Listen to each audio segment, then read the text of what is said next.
Kaya ka nawawalan ng kaibigan. Hindi ka marunong magtiwala sa kapwa mo. Hindi ako nanghihinayang mawalan ng kaibigan na may mga sungay at buntot. Anghel, pwede ba kitang makausap? Kung ano man ang gusto mong sabihin, umpisa mo na. Akala ko ba nagbago ka na? Nagbago ako. Pinilit ko. Akala ko ba mahal mo? Mahal.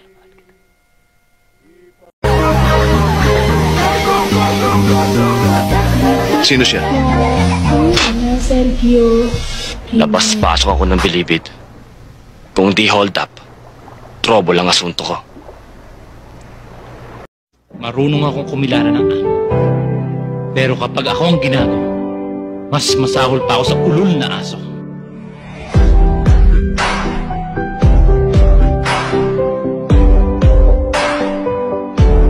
Nangungumpisal ka ba? Huwag mo na akong alaskain. Napipiko na ako, ha. Magbihis ka na. Bakit ako magbibihis eh? Wala naman akong pupuntahan. Baka ang ibig mong sabihin na maghubad na ako dahil matutulog na ako. Parang alam mong hindi ako sanay matulog nang hindi naka-bold. Hoy, mukhang malaman yung sinasabi mo, ah. Gusto kong malaman mo na ako nadamay lang dito. Kung di dahil sa pamilya ko, di kita pakikialaman. Ikaw lang ba ang may pamilya? What about us? Alam mo sa nangyaring ito, pwedeng mamatay ang daddy. Ang pinakamahirap sa lahat, yung nakabukas sa mga mata mo, pero wala kang nakikita.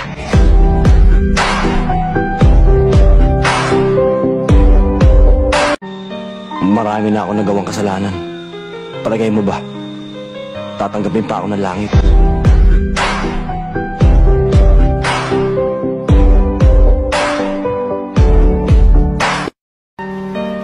Sir, hindi sundalo, hindi rebelde ang nakapatay sa kanila.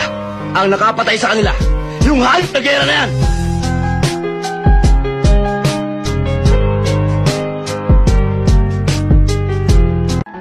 Hindi lahat ng bagay dito sa mundo nakukuha sa panalangin.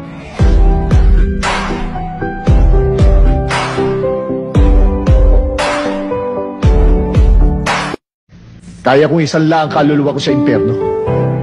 Pero kailanman, hindi ko ipagbibili ang prinsipyong pinaninindigan ko.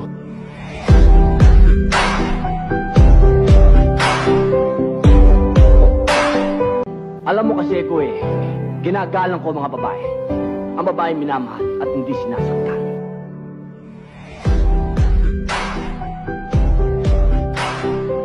Pareho lang tayo.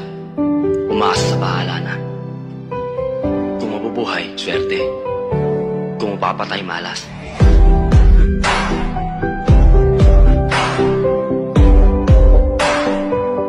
Huwag mo nga amunin ang pagkalalaki ko, ha?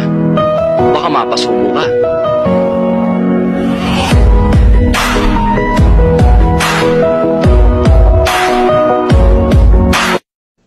Kaya kita hindi binigay sa kanila dahil may prinsipyo ko. Pag nilawayan ko na, ayoko na lalawayan pa ng iba. Ganun lang kasimple yun.